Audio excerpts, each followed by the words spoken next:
Okay,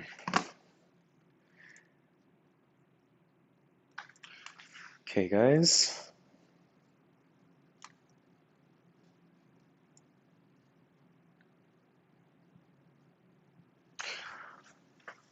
Okay, let's get started. Okay, so we'll start with the workbook questions that was assigned to you guys last time. Okay, so just a recap of what we learned last time. So we learned about limits x going to a plus, x going to a minus, and then x goes to a. We also talked about infinity, right? X goes to infinity, and x goes to negative infinity, all that stuff. And we also talked about how the limit works, right? So as x goes to a, limit x goes to a of f of x exists if three conditions are met. The first one is that the limit to the negative exists. The second one is the right-hand limit, x goes to a plus exists.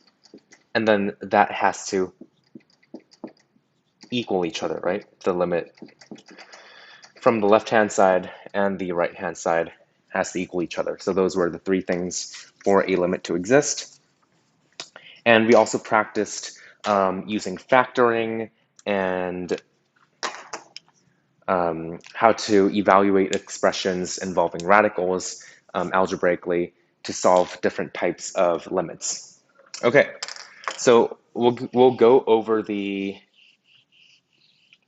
different workbook questions that was assigned to you. So let's start with number one. If the graph of f of x is shown below, which statement is true? So here, let's get a marker that works. Okay.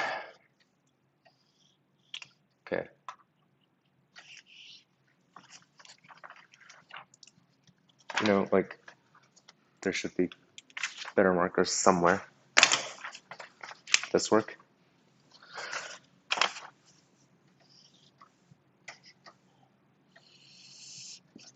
So our graph is, we have open hole at 3, comma, negative 1, and then at 2,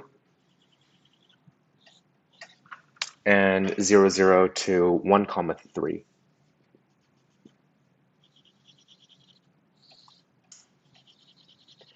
And a flat line, an open hole here, and the function value is at 0, and then a flat line outwards. So which statement is true? Number one, f of 1 equals 3. Now remember, a closed hole means that the function is not defined there, but at x equals 1, we can see that the dot is below here, so f of 1 equals 0. So a is not true. Limit x goes to 0 minus f of x equals f of 0. So the limit as x goes to 0 minus is 2, right? And f of 0 is 0, so b is not true. C, limit x goes to negative 1, f of x does not exist. If we look at negative 1, if we look at the left-hand limit, it's 3, and the right-hand limit is 2. So yes, it does not exist. So C must be the true statement. For the rest, D, x goes to 1. If we see here, although the function value is not 3 at 1, we're only looking at the limits, right? So the left-hand limit is 3, the right-hand limit is also 3. Therefore, the limit does exist at x equals 1. And finally, x goes to 1, negative 1 minus f of x. So that's 3 plus x goes to 0 plus of f of x. That's what, 0, right? So that equals 6. No, it does not, because 0 plus 3 equals 3. So the answer for number 1 would be C. And let's move on to number 3.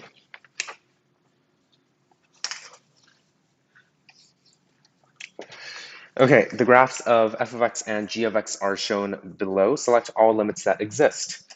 So we have the graph of f of x being open hole at 1, and going up like that. And g of x, it goes from -2, and then at x equals 1, it's an open hole, and then the function value is at 2, comma 1, and the function goes like that. So this is g of x, and this is f of x. Okay, all limits that exist. Number A is f of x plus g of x, right? Limit x goes to 1 of f of x plus g of x. So what this means is that we have to compare, right? If we want to show that a limit does exist or not exist, we have to compare the left and right-hand side limits. So let's consider the 1 minus case. The 1 minus case is going to be when f of x goes to 0 and g of x goes to -2. So we have 0 plus -2 equals -2. The 1 plus case is going to be, again, this is going to be 0 and 2, right? 0 plus 2 equals 2, so they do not equal each other. Therefore, this limit does not exist. So now let's go to B. B is f of x squared plus g of x squared. So if we do the same thing, if we go to, let's start with 1 minus, then it's going to be 0 squared plus -2 squared, which equals 4. And the 1 plus limit is going to be 0 squared plus 2 squared, which equals 4 again. So now the left-hand limit and the right-hand limit both exist and they're equal to each other. Therefore, the limit does exist. So B would be an answer. And C, f of x, g of x. So if we consider the 1 minus case, it's going to be 0 times -2. And that's -2, right? And then, but the right-hand side would be 0 times 2. Oh, that would be 0, sorry. That would be 0, and then 0 times 2 would also be 0. So 0 equals 0, so the limit does exist. So the answers would be B and C. And we can learn something important here. If you want the limit to exist, then a function going to 0 would be helpful if you want the function f of x times g of x. If you want that limit to exist, if one of them goes to 0, no matter if the other one's limit does not exist, that 0 covers for the entire function if the functions are multiplying with each other. So that's the thing to keep in mind. And then let's go over to number 4. Number 4, f of x is defined as a piecewise function, x squared minus 9 over absolute value of x minus 3 when x is greater than 3.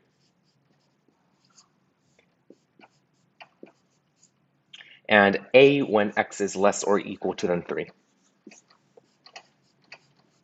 So the limit at 3 exists, so find a, right? So we're always looking for the left-hand side and the right-hand side. The left-hand limit is easy enough, it's a, right?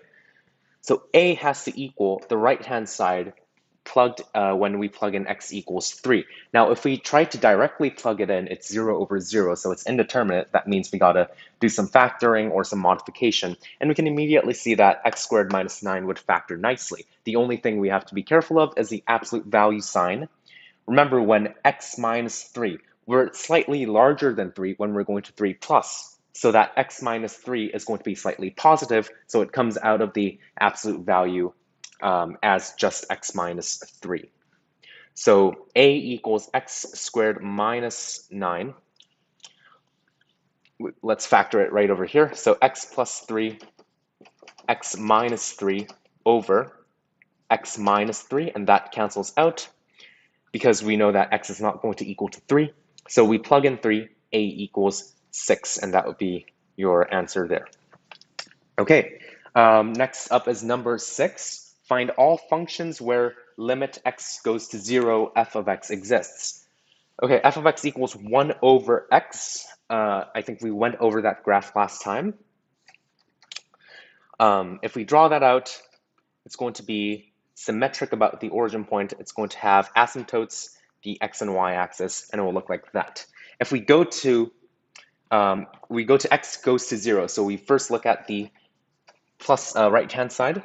It goes to infinity, and the left-hand side goes to negative infinity. So the limit does not exist at either point, and they definitely do not equal to each other. So the limit does not exist. Next up is x squared minus 1. If we draw that graph, it will be a parabola with that has symmetry about the y-axis, right? Because the roots are -1 and 1. And the function value at 0 would be -1. Obviously, there's no broken points or anything here, so you would expect that the limit exists, and it does. If we go to the left-hand side of 0, we get -1. The right-hand side of 0, we also get -1. So that would mean that the limit does exist for b. Okay, number C, absolute value of x over x. Now, remember, last time we talked about absolute values. This equals x when x is greater than 0 and negative x when x is less than 0. And technically, if it's 0, we usually put the equal sign up there. So if we draw out that graph, x, absolute value x divided by x would be this divided by x and this divided by x. So that would be 1 and -1. That means at x equals 0, would there be a value? That's the question. Remember, when we're taking limits, it's okay to cross them out because we're getting closer to that number without actually being equal to that number. But when we're plugging it in as a function value, if we plug in 0, that means the denominator is 0, which is undefined. So that means in this particular function, the function does not have a value when x is equal to 0. It's undefined. But at all other points, when it's positive, it will be equal to 1, and when it's negative, it will be equal to -1. So this is what our function would look like for C. Now, x goes to 0, this goes to -1, and the right-hand side goes to 1, so the limit would not exist here. Therefore, the answer is B only, okay? Okay. So next up is number 8. Okay, so for number 8, I want to introduce you guys to a concept that you might have heard or not heard before, depending on how far you are in math, but it's the concept of a composite function. So last time we talked about what a function is, right? It's something that maps a set to another set, the domain to the range. So let's talk about composite functions. So basically what this is if you have a function, let's say function f maps x to y, and the set x would include the numbers like 1, 2, 3, and then the y would include, I don't know, 4, 5, 6. Let's do that for simplicity. And then I would just, I don't know, do a mapping like that. Composite functions is when you have two or more functions nested inside of each other. So what this would look like is something like this. If I have f of x, I have another function whose input is a function. Okay, so we have g of f of x, where the input of g of x is f of x. So the output of f of x would be the new input of g of x. So in this case, function f would take x to y, but if we wanted to layer another function here to make it a composite function, function g would take the set y to another set, which I'll call z. Then, if I don't know, if this is 7, 8, 9, g can have its own rules, something like that. And the end result is that if I select 1 and then I apply g of f of x, then this would go from 1 to 5. So that's the output, that's f of 1. And then that would be the input of the new function g of x from 5 to 8. Okay, so this is like a more discrete case. And The most of the functions that we'll be encountering in calculus will be continuous, but it's the same concept, right? The most important thing would be the output of the inner function. So we usually call this the inner function, the function that's inside the very large brackets. And then this would be the outer function. This would be applied second. Okay? The most important thing to realize about composite functions is that the output of the inner function, so the range of the inner function, becomes the new domain of the outer function. Okay, so let's take a look here. The graphs of f of x and g of x are shown below. So we have something that goes like this. This is 2, 2, 1. And then we have 1, 1 as the function value, and then here as a function value. So this is f of x, and g of x is shown like that. We have 1, 1, 2.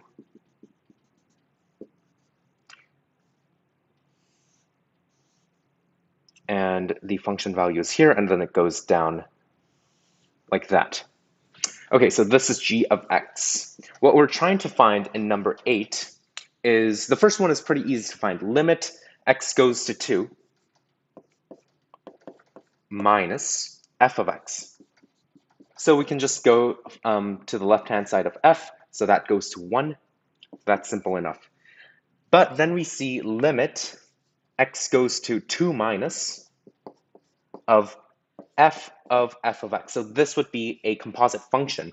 You don't necessarily need a different outer function. Many composite functions are layering yourself on top of that. So in this case, if we wanted f of x, then we should go, we should layer this upon itself, right? But in this case, well, it won't quite work out because there's not a place for like a 5, 4, 5, or 6 in the domain. But for most real valued continuous functions, you can layer it on top of itself, as long as the domain is the set of all real numbers and the range is a set of all real numbers. Okay, so how would we work this type of limit out? So we can first remind ourselves that the inner function is what has to be evaluated first, and then we can look at the outer function. The output of the inner function will be the new input of the outer function. So if we go to x goes to 2 minus, and then look at the change in f of x, so we go from the left-hand side of 2, and then we approach that. While we're approaching it, let's take a look at the y value. As x approaches 2 from the left-hand side, y would approach 1, but from the downside, from the slightly smaller than 1, right? You get what I'm saying? If x approaches 2 from the left, then y would approach 1 from the bottom up. So that means that the output is technically going to 1, but it's 1 minus because it's slightly smaller than 1. This means that we can observe this going to 1 minus, and then we have another layer on top of that. So the new input of the outer function is going to 1 minus. So we trace our hand to the 1 minus direction, and then we see it going to 0. It's 0 plus, but since this is our last layer, we only need to know that the value itself is going to be 0. So that would be 0. So that's like sort of another step added onto it, right? We first observe what's happening to the inner function, and then depending on where the output is going, we plug that in again to the outer function. The next one is limit x goes to 1 plus of f of g of x.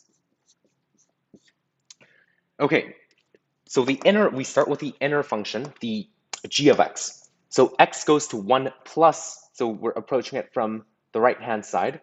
Remember, we want to observe where the y is going. The y is going to 1, but it's approaching it from values slightly smaller than 1. So it's going to 1 minus. that means that for the outer function f, we also have to look at the 1 minus side. So that would be the same thing. So that would be 0 as well. Okay, so if we add all that, the answer would be 1. So limits of composite functions are, I think, one of the more challenging topics that you can have in calculus, but it's definitely a good idea to start analyzing them now and not get overwhelmed later on. So just note that composite functions are really a core idea in calculus, this action of layering functions on top of one another. So just remember that you start with the inner function, the output of the inner function becomes the new input of the outer function, and then you go from there, okay? So that was number 8. And the next one we have is number 11. So I'll just erase this and start fresh.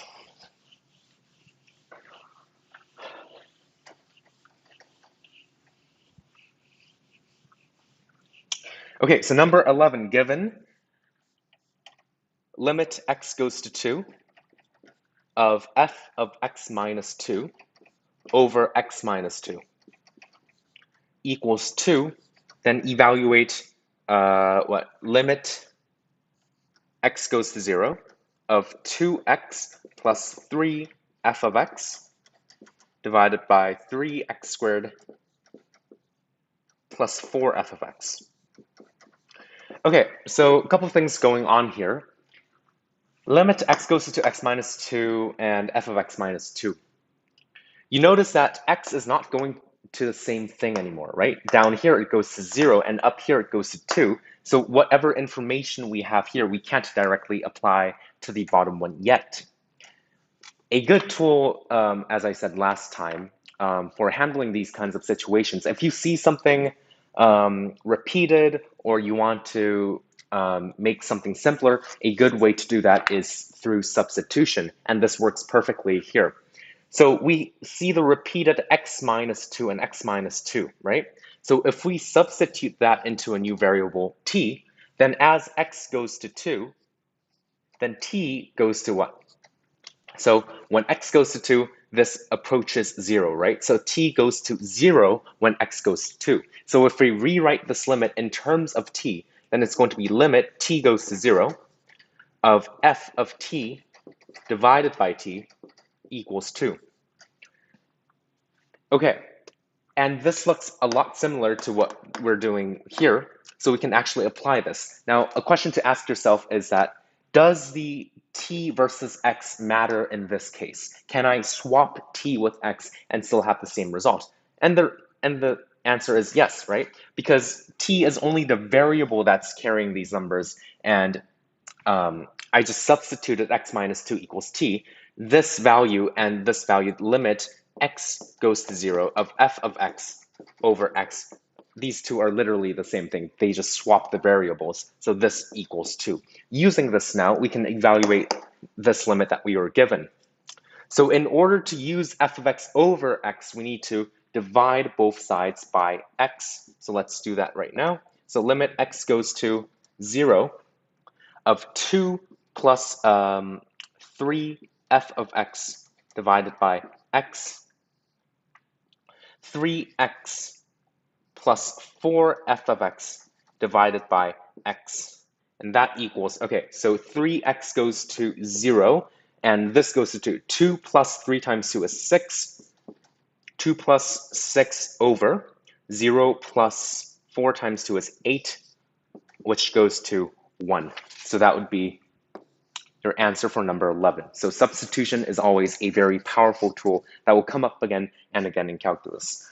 We'll skip number 12 for now, and I think the last one that I assigned to you was number 14.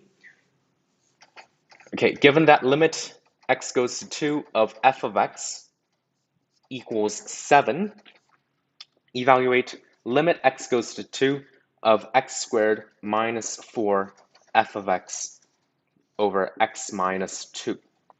Okay, so if we plug in x equals 2, right? The first thing that when you encounter a limit, you should plug in and see what's going on here, denominator goes to 0 and numerator also goes to 0. So we have a 0 over 0 indeterminate form, which means we have to factor, and it's quite obvious what they are, what the problem is trying to tell us to do. X squared minus 4, it's x plus 2 times x minus 2, so that would only leave x plus 2, f of x. So that means that, remember, this goes to 4, and what? This goes to 7, so 4 times 7 would be 28 as your final answer. Okay, so we've gone over all the workbook stuff last time, and today I want to introduce you to a couple of things. Number one, infinity over infinity indeterminate form, and number two, how to find undetermined coefficients when you're given a limit expression. So let's first talk about the infinity over infinity form. Okay. So last time we mainly talked about 0 over 0 and how to approach those kinds of indeterminate forms. The main approaches were factoring, and if there are radical expressions involved, rationalizing whatever part of the fraction the radical is on, so that you can use the difference of squares and then it would eventually factor out. So how would you evaluate an infinity over infinity form limit? Okay, let's start with an example. Limit x goes to infinity of 2x squared plus 4x minus 1 over x squared plus 3. Let's start with this. So a couple of things that we need to keep in mind when we're dealing with infinity.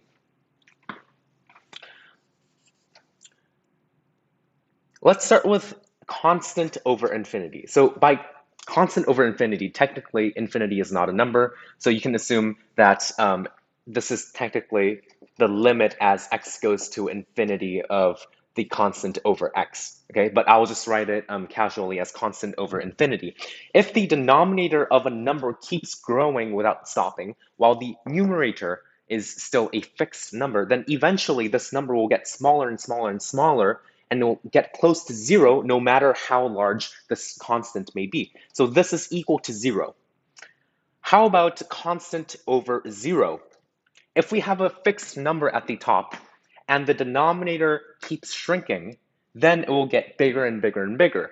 Then this would be infinity, but if the denominator is negative and it gets towards 0, so approaching from 0 minus, then the sign will be negative, but the absolute value will keep blowing up. So it's technically plus minus infinity, depending on where you approach it from. So we want to use these kinds of properties when we're trying to evaluate infinity over infinity limits. Specifically, we want to make use of this. If we have a constant at the top, and the denominator is going to infinity, then the entire expression will go to 0. So if we look back to our example here, let's divide both the numerator and the denominator by the highest order term, okay? So let's see what happens when we do that. Limit x goes to infinity of 2 plus 4 over x minus 1 over x squared, right, divided by 1 plus 3 over x squared. Now, as you can notice, for each one of these 1, 2, 3 fractions, x is going to infinity, so the denominator is getting bigger and bigger and bigger. That means we can use this property and send them all to 0. Then what are you left with? You're left with 2 over 1, and that can get us the final answer of 2. So the approach to evaluating infinity over infinity for polynomials would be divide both the numerator and denominator by the highest degree term. Okay.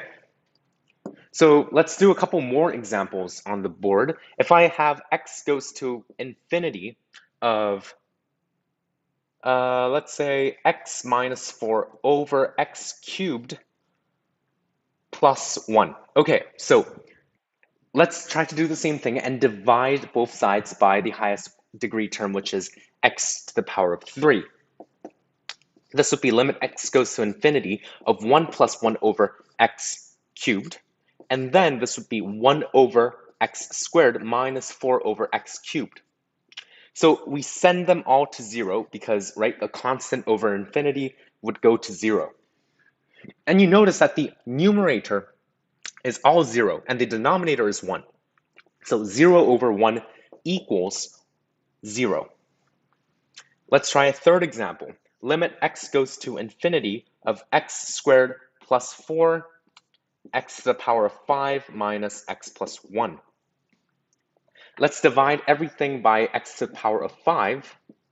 And then what do we get? 1 minus 1 over x to the power of 4 plus 1 over x to the power of 5 divided by x to the power of 1 over x to the power of 3 plus 4 over x to the power of 5 as x goes to infinity. So what we can notice here is that this goes to 0, this goes to 0. Obviously, these all go to 0. But here, the denominator goes to 0, but the numerator is a constant. It's 1, right? Remember, the 1 is just lying here. So 1 over 0. And remember that if x goes to infinity, then it's plus 1x, 1 over x cubed plus 4 over x to the 5. That would remain a positive number, so we're going to positive infinity. So the limit doesn't exist for this one, right? So we can notice a couple of things by looking at the 3 examples that we've done. Here, if you notice the degree of the numerator and denominator, they're both quadratic, so they're both the same. That means when we divide it, we'll get both of these coefficients that are preserved, and the other terms will all go to 0. For this one, if the degree of the denominator is higher, then everything in the numerator will go to 0. So this, whatever's in the denominator won't quite matter anymore, and the limit is 0. If the degree of the numerator is higher, then once we divide everything, the denominator will go to 0, while the numerator has a constant, which will give it infinity. So by dividing both the numerator and denominator by the highest degree term, we can come to a conclusion that there are 3 distinct types, well, 3 main types of situations that you might encounter when evaluating infinity over infinity. Number 1, if the degree of the numerator is equal to the degree of the denominator, then it's just what? The ratio of the coefficients, because everything else will go to 0. Then it will be the ratio of the coefficients of f of x, of the fraction, sorry. Number 2, if the degree of the numerator is higher than the degree of the denominator, then the limit will be 0 because the denominator will go to a constant, but the numerator will go to 0. And finally, if the degree of the numerator is less than the degree of the, oh, sorry, did I switch that up? So if the denominator is higher, right? If the degree of the numerator is higher, then this limit will go to infinity. So these are the 3 types of situations that you will encounter when you're evaluating infinity over infinity limits. Okay, so that tells us something about these polynomials, right? You can think of it as if I graph x squared and if I graph x cubed, this tells us that x cubed, right? We would intuitively think that x cubed is growing at a much faster rate, and that's true, right? X cubed will grow much faster than x squared. So that tells us that if that's in the denominator, then whatever degree is higher will grow faster, right? If the denominator grows faster than the numerator can keep up with, then we're eventually going to get 0. if the numerator grows faster than the denominator, we're going to get infinity.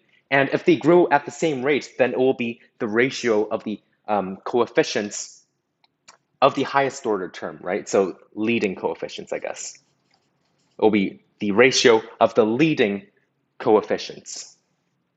Okay, with that said, let's go to the workbook and find a couple of things to try. Let's look at number 16. I think number 16 would be a good example. Evaluate limit x goes to infinity. I'll write it over here. Limit x goes to infinity of x squared plus 3x minus 4, 2x squared minus 1. Now, the first thing that we do is plug it in. Oh, it's infinity over infinity. We have to compare the degree of the numerator and denominator. And in this case, it happens to be the same. So we look at the ratio of the leading coefficients, and that's what? 1 over 2. So just keep in mind the behind the scenes process is that we're dividing everything by the highest degree term, but we've come to the conclusion that if the degree stays the same, it's going to be the ratio of the leading coefficients, so we can get the answer right away. Okay, the next one is something that we haven't seen before. Limit x goes to infinity of square root of x squared plus 2x minus x.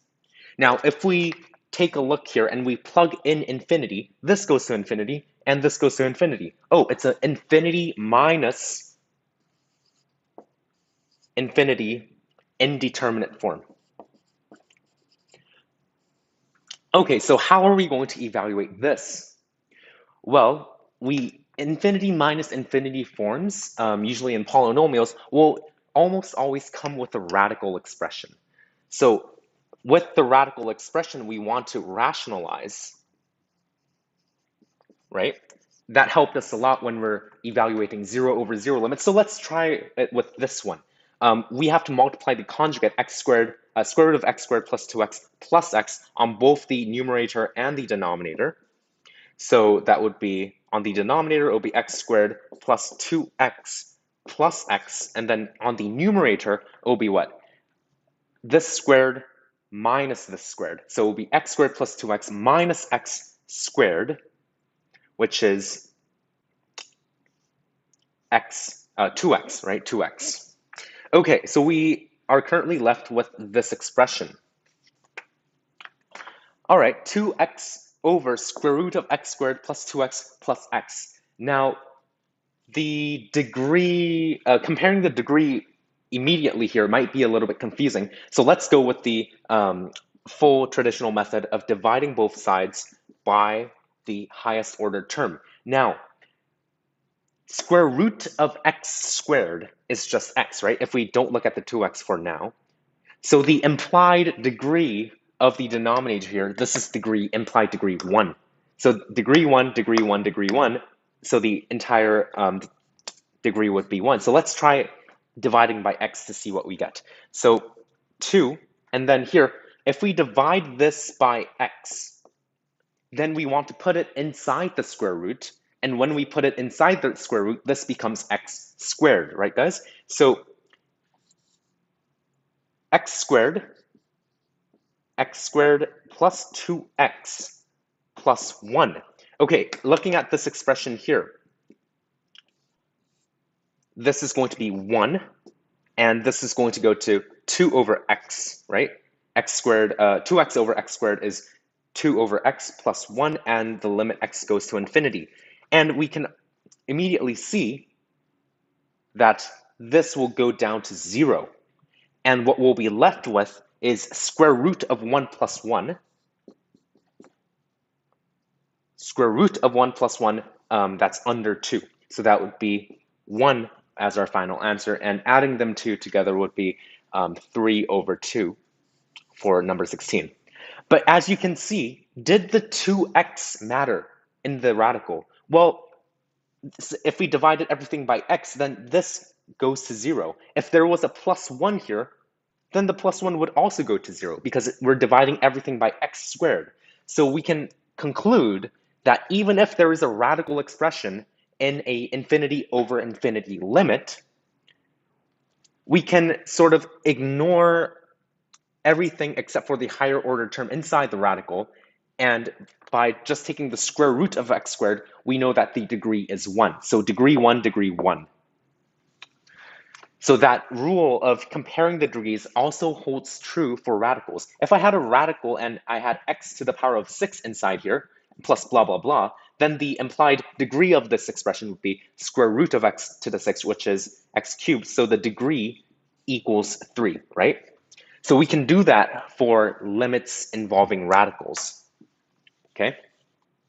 So just another example to clarify, if we had a limit x going to infinity of the square root of x to the power of 4 plus, I don't know, x to the power of 2, and then minus 2, and we have x squared minus 2x minus 3.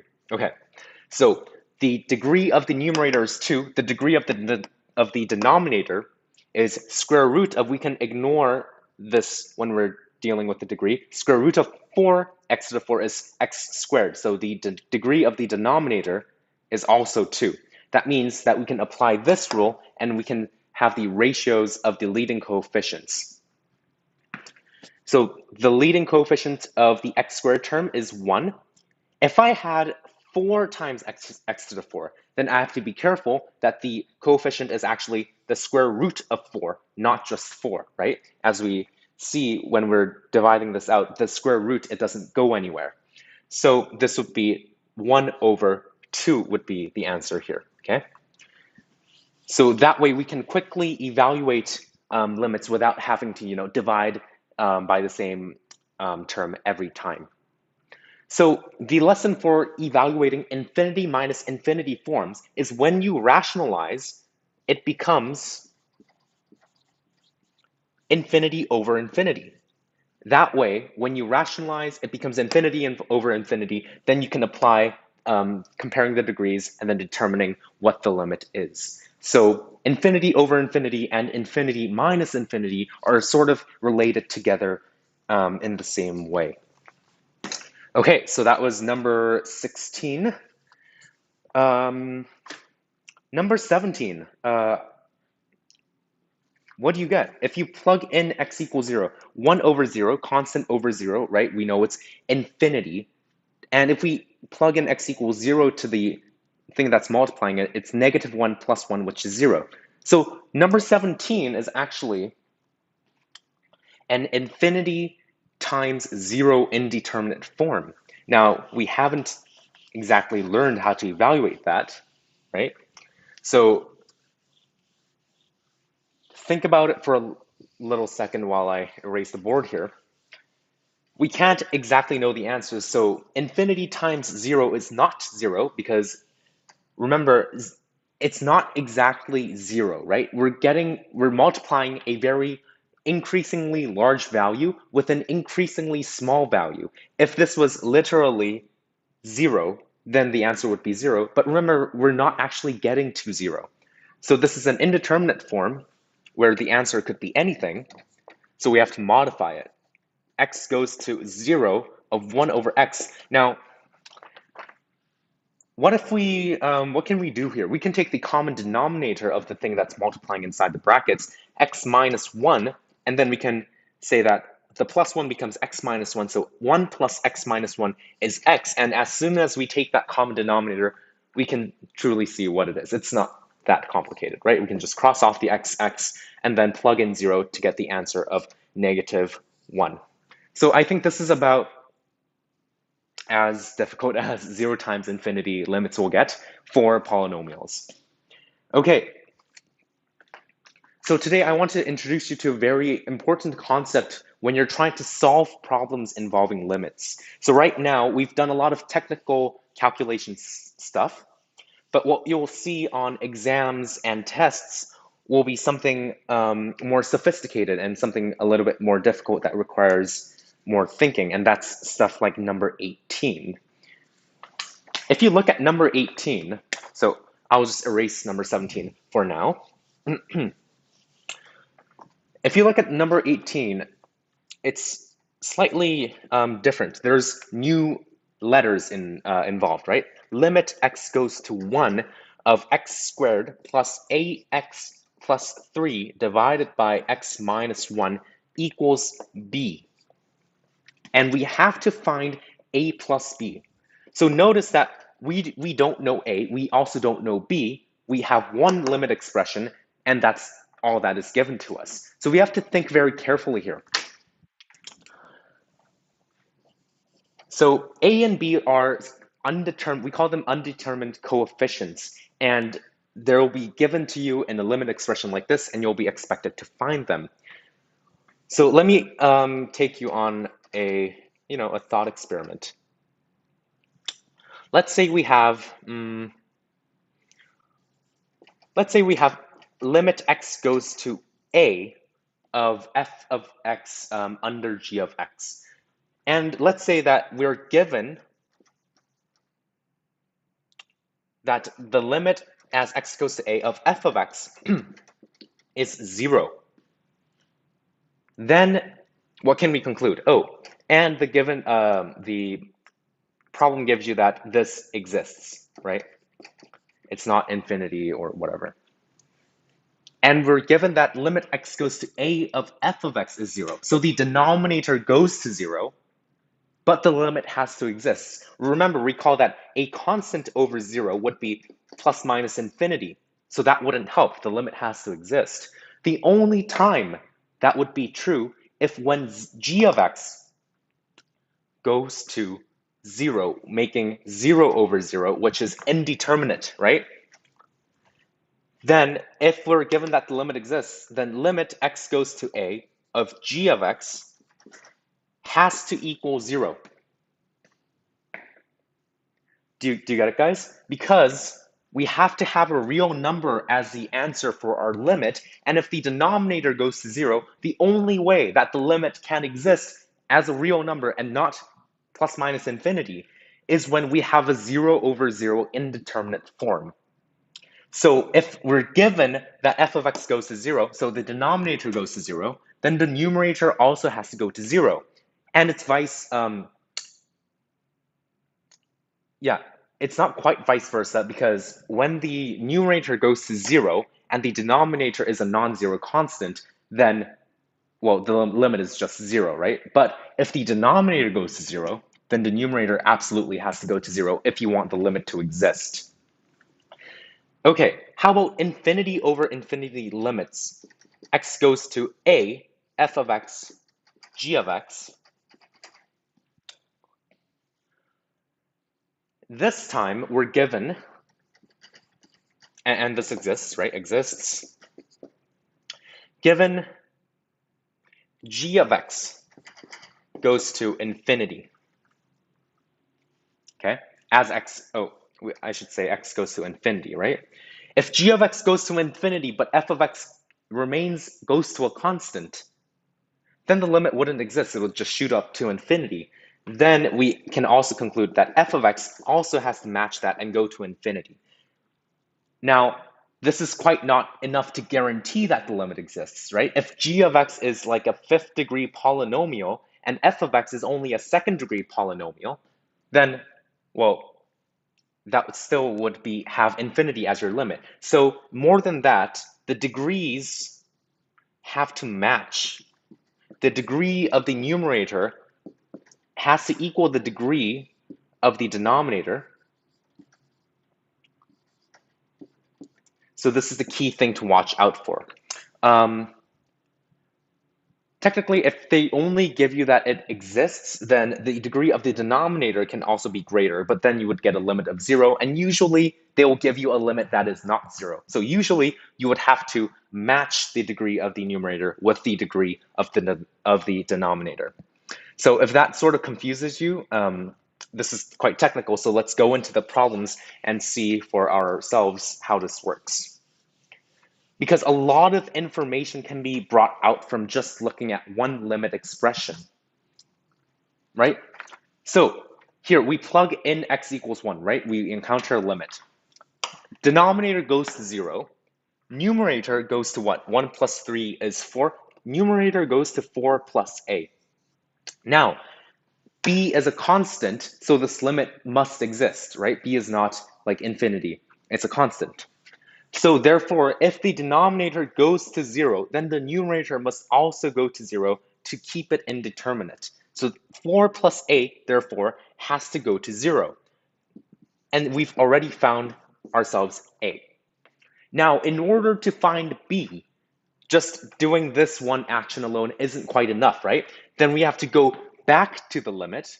We have to go back to the limit with our known values and then plug it in again. X goes to 1 of x minus 1. And now we know the value of a, x squared minus 4x plus 3. And that equals, we can factor that, right? X minus 1, x minus 3 over x minus 1. Limit x goes to 1. And then we can cross that out and then plug in 1 again to get our final answer of -2, which is the value of b that we want. So a equals -4 and b equals -2. A plus b equals -6. So the important thing to keep in mind here, guys, is that even if we seem to find some variables, we always have to go back to the limit to see if there's any more information that we can bring it out, right? So even if you went through it once and you realize that the numerator has to go to 0, you have to go back and plug it in and solve the limit to get other variables if you need them. Okay. So number 19 is basically the same thing, but an infinity minus infinity limit. So I encourage you to solve number 19 on your own. Okay, cubic function satisfies limit x goes to 1, f of x over x plus 1 equals -3, and limit x goes to 2, f of x over x minus 2 equals -6. Find f of 3. Okay, so f of x is a cubic expression, so at most it can have like 3 roots. Its degree is 3. Okay. Limit x goes to 1, oh, -1, sorry.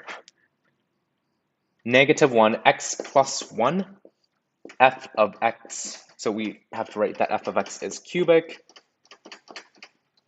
That equals -3. And limit x goes to 2 of x minus 2 of f of x under f of x equals -6. Okay, so we're going to be dealing with these two limit expressions, okay? So step number 1 is to plug it in and see how it behaves.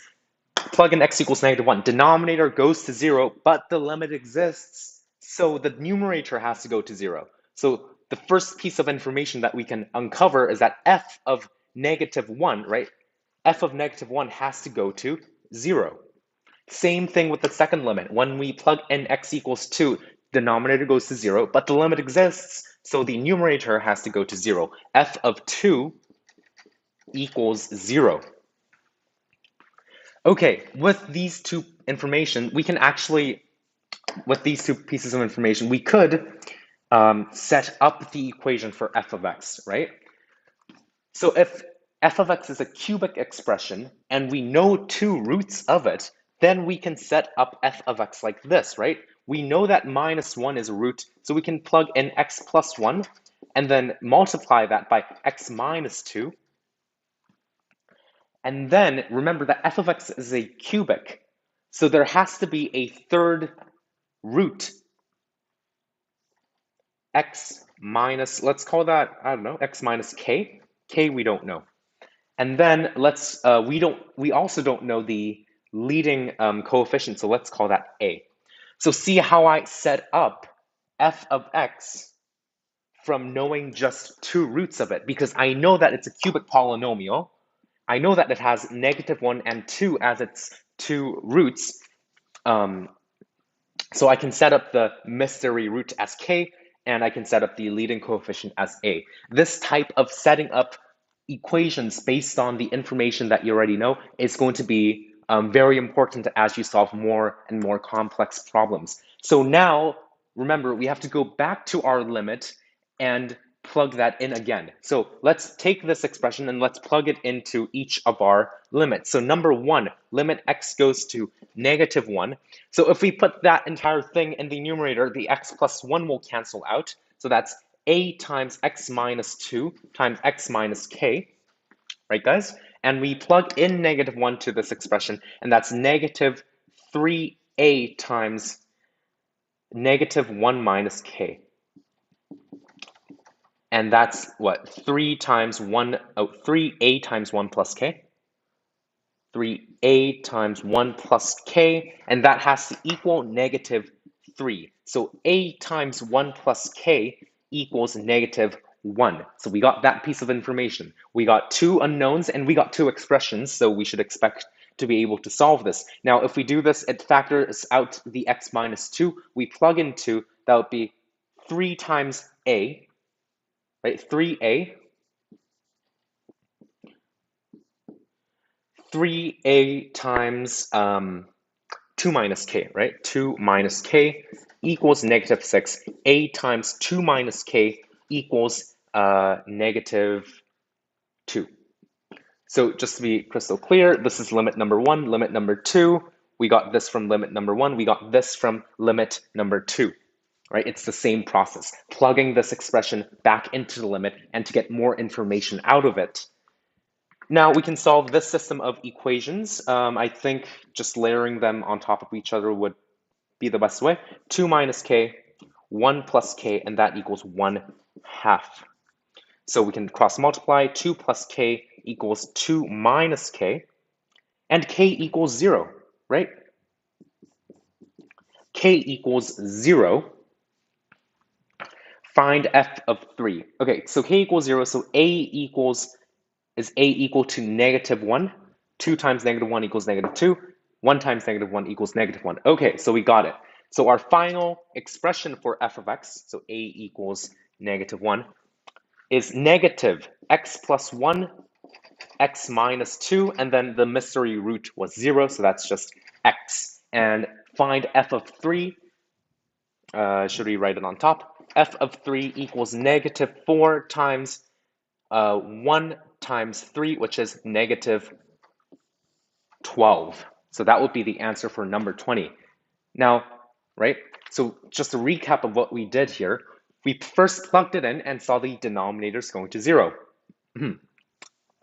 And then we deduced that the numerators must also go to 0, giving us 2 roots of f of x. And using those 2 roots of f of x, we set up an expression for the cubic polynomial f of x, using the leading coefficient and our third root. And then we plug this back into the limit to get 2 expressions of a and k, and we were able to solve the system of equations for a and k, which would get us the full expression for f of x. Okay, so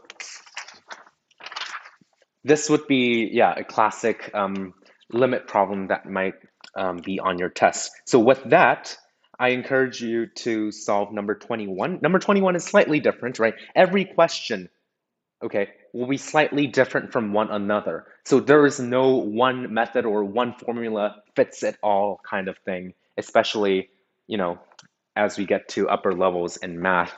So number 21, we have a infinity limit. So remember what we said about comparing the highest degree terms. So I encourage you to work that out. Oh, number 22. Number 22, I believe this is the last bit of content that we have to work through for this chapter. So we're almost done with the content. Okay, I'll erase this.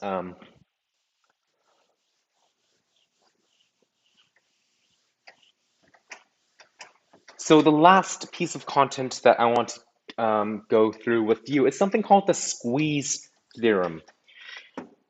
Now, they also call it the sandwich theorem. And it basically states this. So if you look at number 22, we don't know the exact expression of f of x, but we are given an inequality that sort of squishes f of x in between two different functions that we know. So in general, if f of x is sandwiched between, let's say, g of x and h of x, if this is true for all real numbers x, and the limit as x goes to infinity of f of x, no, not f of x, sorry, f of x we don't know. If we know that g of x is going to go to L, and also limit h of x is going to go to L, then we can conclude that the limit of f of x as x goes to infinity will also be L. Okay? So graphically, what this means is that, hey, f of x is sandwiched between two functions g of x and h of x, but as we go towards infinity, if we go towards infinity, both the top and bottom, left and right functions go to the same limit. So if that, like, this is like the value of L here as x goes to infinity. If this is h of x and g of x, no matter what shape f of x will take, I don't know, if this is true for all real x, then it's going to get squeezed between h of x and g of x, and ultimately its limit also has to be L. Okay, so that's what the squeeze theorem is saying. If you don't know f of x, but you know two functions that are always less or equal or greater or equal to it, and you can find the limits of those two functions as x goes to infinity, then you can determine the limit of f of x as x goes to infinity. So a direct application of that would be number 22, which is for all positive numbers x, it says 2x minus 3 over x is less than f of x, and 2x squared plus x is greater than f of x always, like that. Find limit x goes to infinity f of x. Remember, we don't know exactly what f of x is, but we do know two functions that are on either side of them. So let's take limit x goes to infinity on all sides of this inequality. So remember, it's an infinity over infinity limit. We got to compare the degrees. Degree 1, it's a comparison of the ratios of the leading coefficients. So that's 2. And here also degree 2, we compare 2 and 1 so that the ratio is 2. Okay, so the left-hand limit is 2, the left-hand side is 2, the right-hand side is 2. Therefore, they equal each other. So the limit of f of x must also be 2 by the squeeze theorem. Okay, so this would be a pretty standard application of it in solving your problems. Okay, so that's it for all the new content. And the remaining problems, number 23, 24, 25, and 26 are, well, 23 to 25 are applications of limits. So right now we've only studied limits quite algebraically. And what numbers 23 to 25 will give you is an opportunity to apply the concepts of limits that we learned into, more like geometric situations, geometric applications, should I say. So as you can see, there's some like diagrams drawn. So let's go over number 23 together to get a feel for how applications of limits might work. And number 24 and 25, you guys can solve it for homework. Okay, number 23, let the intersection of the line passing the 2 points, A, 0, comma, t. T is a positive number. B, negative 1, comma, 0. So that's a line passing through those 2 points. Okay.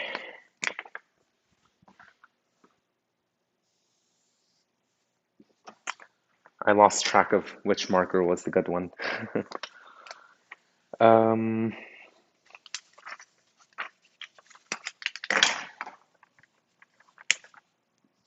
Yeah, this looks like a good one. Okay,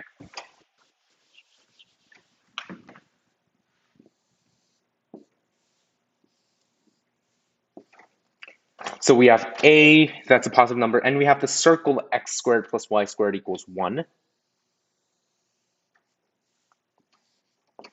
So in case you don't know, in case you aren't familiar with the equation of the circle, it's very, very simple. If you have a circle in the xy plane that has center a comma b, and what's the definition of a circle, guys? It's a set of all points that are equally distant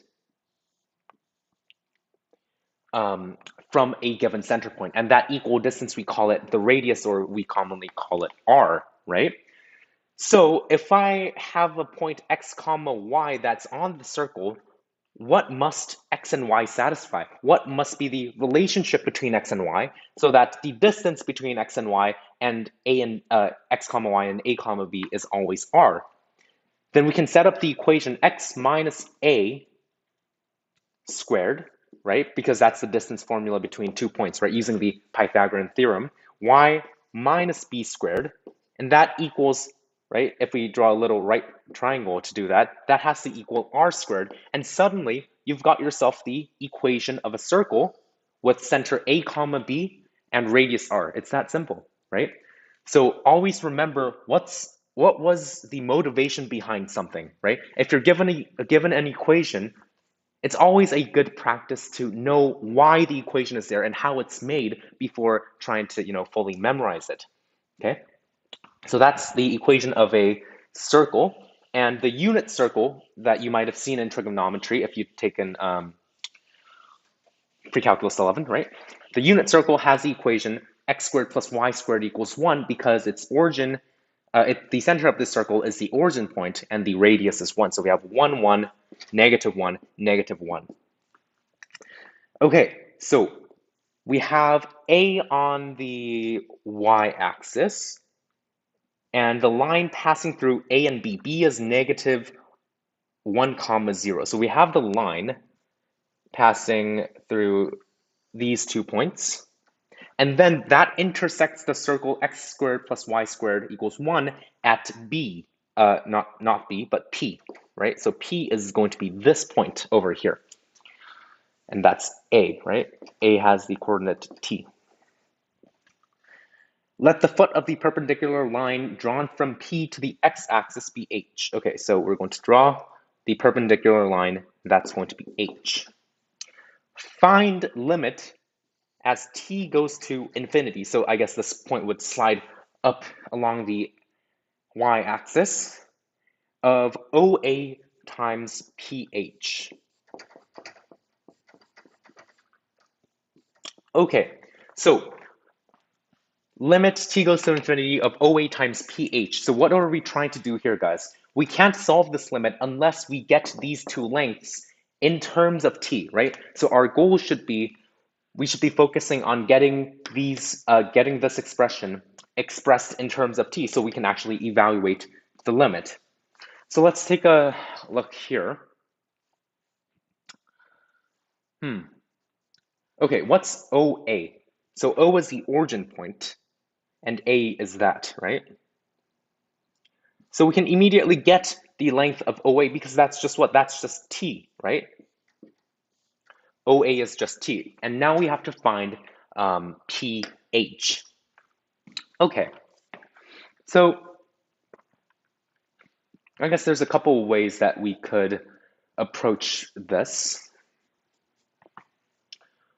What do we know about P? P is on the line and P is on the circle. So the equation of the line, we should find the equation of line AB, and then let's go from there. Line AB is going to be, what's the slope, guys? It's 1t, so the slope is t. So the line AB will have the equation y equals what? It has a slope of t, and it passes through negative 1 comma 0. So t times x plus 1 plus 0, so that's tx plus t. Okay, so tx plus t is the equation, and P is going to be on the line. So P is going to have the coordinate, I don't know, let's call that, should we call that A? A comma AT plus T, right?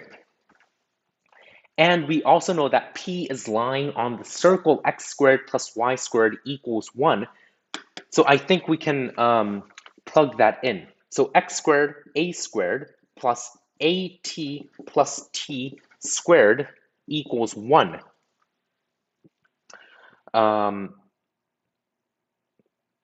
A squared plus A squared T squared plus 2AT squared plus T squared equals 1. And can we isolate T from this point? So let's see here.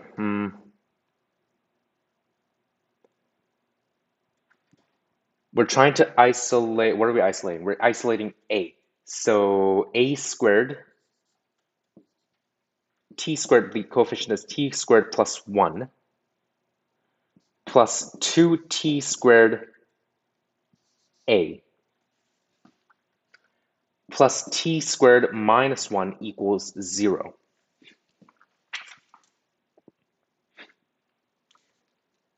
So can we get, oh yes, we can factor this, right?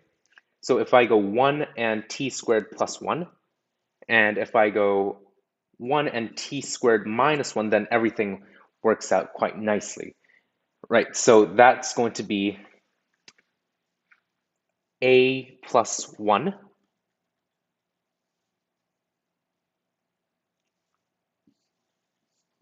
and then T squared plus 1 A plus T squared minus 1 is going to equal 0.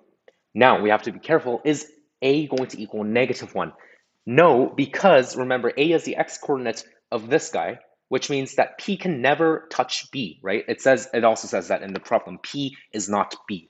So the root of -1, it actually implies x equals -1. So it implies the point B. So what we're dealing with is that this has to equal 0, since this cannot equal 0 from the restriction of our problem. So A equals 1 minus T squared divided by T squared plus 1. Okay, we got it. So what do we do now? OA times PH. So PH is basically plugging in the x-coordinate of P into the point. So that will get ourselves the y-coordinate here. So let's plug it in AT plus T. So T times 1 minus T squared plus 1 plus T would be the length of what? PH. Okay, so can we evaluate the limit now? OA is T, and pH is here, so this is pH. Okay, so let's try evaluating the limit.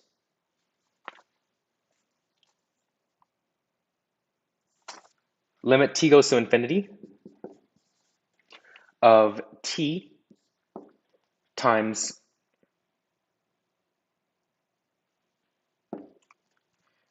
pH. Right, AT plus TA equals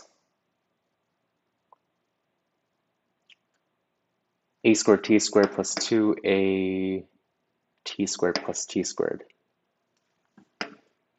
T squared plus 1 A squared plus 2T squared, blah, blah, blah. 9 equals 1 equals 0.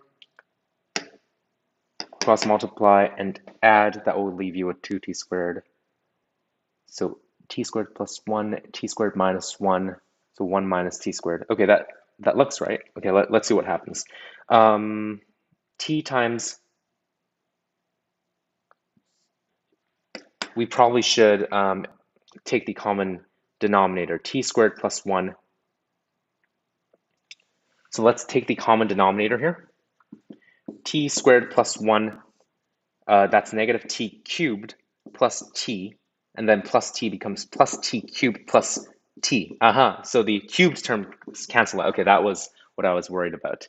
So this becomes t squared plus 1 under 2t. So we'll get we'll get the correct degree. So that's OA multiplied by pH, which was t squared plus 1 under 2t. So that's limit t goes to infinity of 2t squared over t squared plus 1. And immediately, right, it's a infinity over infinity, same degree. So we just compare the leading coefficients, which will get you to 2.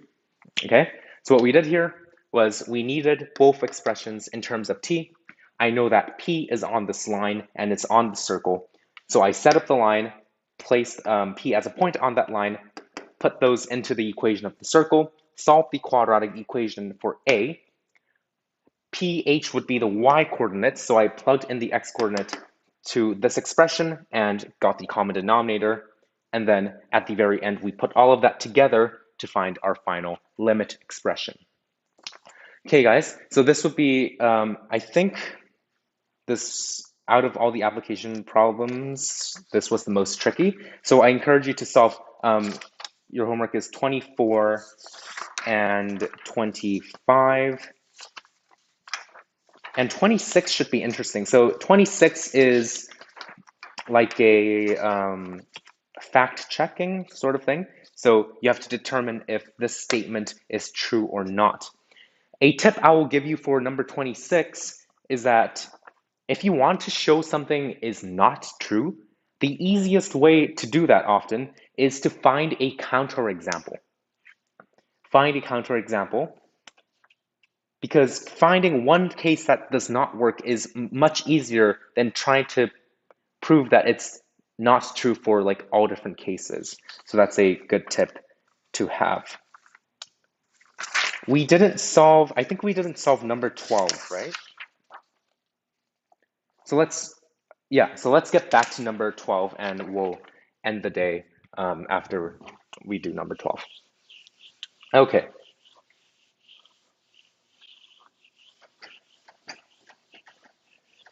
So number 12, I think we paused before.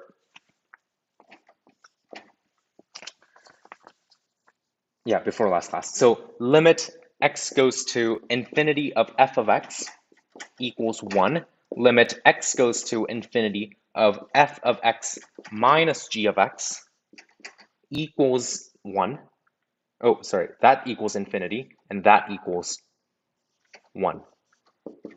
Okay, and evaluate limit x goes to infinity of f of x plus g of x over f of x. Okay, and then last time I think we simplified it up to limit x goes to infinity of 1 plus g of x over f of x. Okay, so I told you last time there were like 2 ways to solve this problem.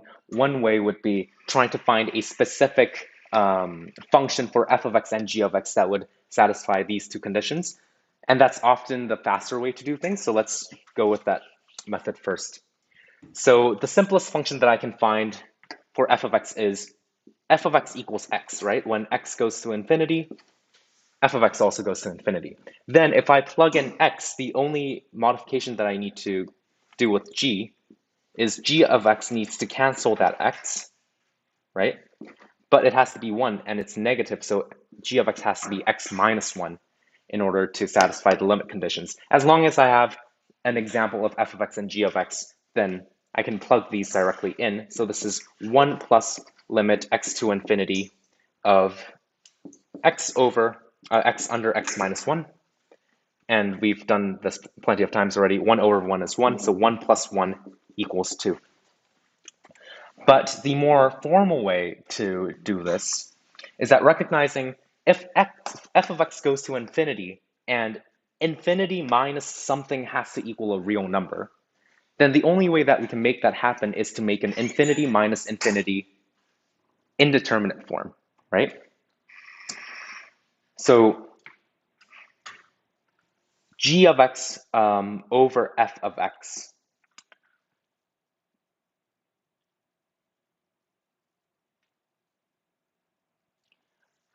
Uh, will that help us?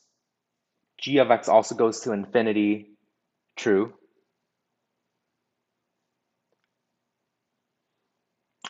Okay, I think we'll need to modify this expression slightly.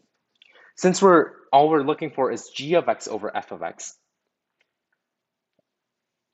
then we need to divide this by f of x. So let's modify this to x goes to infinity of what? 1 minus g of x over f of x. And then since we divided, we have to multiply it back to 1. And here is where our indeterminate form analysis gets very handy. This is not x, it's multiplied.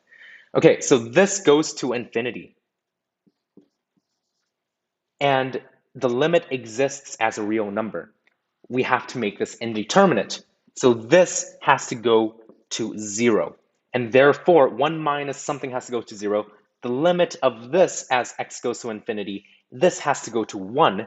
And therefore, we can plug in the 1 directly. 1 plus 1 equals 2. So that's the second way, the more formal way of solving it, by modifying this a little bit and analyzing the indeterminate form. Okay, so that was number 12. The answer was 2. And your homework for today, if you've been keeping track, is 15. So I'll write it over here. So we did 16, 15,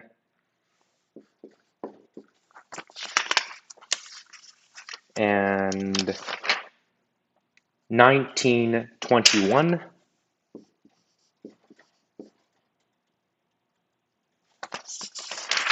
We did 22, 23, we did 24, 25, and 26. Okay, so this would be your homework for next class. So we're done with the first chapter. Next class, we'll move on to the continuity of a function. So I hope to see you there. Okay, goodbye.